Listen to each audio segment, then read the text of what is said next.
15 जानेवारी 2026 ला महानगरपालिकेचे मतदान झाले.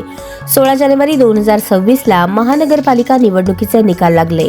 17 जानेवारी 2026 पासून बीजेपीचे सोलापूर शहराच्या प्रत्येक प्रमुख चौकात बॅनरबाजी. 16 जानेवारी 2026 ला संध्याकाळी बीजेपीला कळलं की इलेक्शन जिंकली आहे. मग बॅनरबाजीसाठी परवानगी कधी घेतली आणि 17 तारखेपासून बॅनरबाजी चालू झाली. सोलापूर महानगरपालिकेच्या झोन अधिकाऱ्यांनी अर्थात परवानगी दिली का बॅनर लावण्यासाठी?